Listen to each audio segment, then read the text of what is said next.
So when we come back to Tawheed al-Ibadah, worshipping Allah by maintaining His unity in that worship, we do so in the way that the companions of the Prophet ﷺ did. We do not invent or introduce new ways of worship. As some people, for example, they want to celebrate the birthday of the Prophet ﷺ. So they say, well, this is something good. They may even bring a verse from the Quran. They will say, Allah said in the Quran, Inna Allah wa malaikatahu yusalluna ala nabi. Ya ayyuhalladhina amanu sallu alayhi wa sallimu taslima. They bring this verse out. And you say, well, what does it say? Celebrate the Prophet's birthday there. It's there, it's there. This is what it means. It's their interpretation. Right? Their interpretation. The point is that the companions of the Prophet ﷺ didn't understand that verse that way. And that's why they never celebrated his birthday. And he himself didn't understand that verse that way, and he didn't celebrate his birthday. And the early generations didn't celebrate his birthday. It wasn't until some 400 years after the time of Prophet Muhammad ﷺ that his birthday began to be celebrated in Egypt in the Fatimid Shiite rule. In the Fatimid Shiite dynasty in Egypt, the celebration of the Prophet ﷺ's birthday began. So we say this is not legitimate. Some people say, well, okay, leave that aside. Just the idea of celebrating his birthday, what are we doing in the celebration? We're only remembering Rasulullah ﷺ. We're asking Allah to bless him. These are all good things. We remember his seerah, his life, and all this. These are all good things. You say this is not good in Islam? Yes, these things are good things. But to combine them on that day, every year, you have now created something new in the religion. This is bid'ah. Similarly, we could ask, if somebody suggested to you, you have to understand bid'ah, sometimes it involves something completely new, like the idea of the birthday celebration, because we don't really have any precedents for it at all in Islam. The sunnah of the Prophet ﷺ is not just what he did, but also what he didn't do.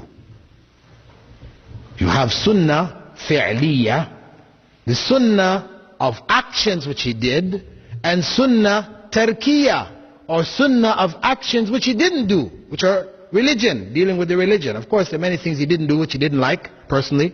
We're not talking about those. We're talking about things connected with the religion. The things he didn't do, it is sunnah not to do. Very important.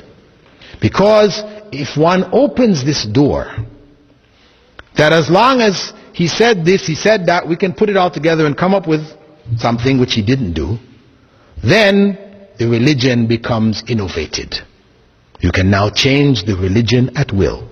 Because I can bring something to you. I say to you, Prophet Muhammad ﷺ said, prayer in jama'ah is worth 27 times prayer by yourself. Everybody knows this. He also said, whenever you enter the masjid, you should pray 2 rak'at, 2 units of prayer before sitting down. Everybody knows this. Let us put the two together. We come into the masjid, I now suggest to you, let us make tahiyatul masjid in jama'ah.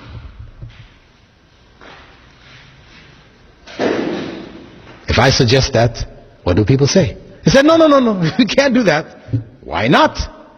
Prophet ﷺ said the prayer in jama'ah is worth more than the prayer by yourself. He also said, whenever you come in, you should do these 2 rak'ah. Why can't we put them together and do it? Well, the Prophet ﷺ didn't do it. That's why. Yes. He didn't do it, so we cannot do it. He made tahajjud in jama'ah. This is also sunnah. And he did it in jama'ah. We can do it because he did it. But to do tahiyyat al-masjid in jama'ah, or to do the sunnahs before dhuhr, the sunnahs after dhuhr in jama'ah, we can't do it because Prophet Muhammad ﷺ didn't do it. And that's emphasized by his well-known statement, ما تركت شيئا يقربكم إلى الله إلا وأمرتكم به.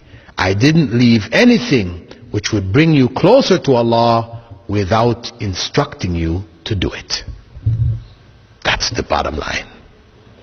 If it's gonna bring you closer to Allah, Prophet Muhammad ﷺ told us to do it. If he didn't tell us to do it, it will not bring you closer to Allah, no matter how good you think this is, how much reasoning you give behind it, it will not bring you closer to Allah. It will take you farther away from Allah. This is the basic principle based on the statement of the Prophet Muhammad ﷺ, Man ahdatha fi amrina ma laysa minhu fahuwa rad. Whoever introduces anything new in this religion of ours, not approved by Allah and by the Messenger of Allah, it is rejected. This is to protect the religion in its pristine purity from change, deviation, etc., like what happened to the other messages which were of Islam but became distorted in time, like that of Christianity, Judaism, etc., etc.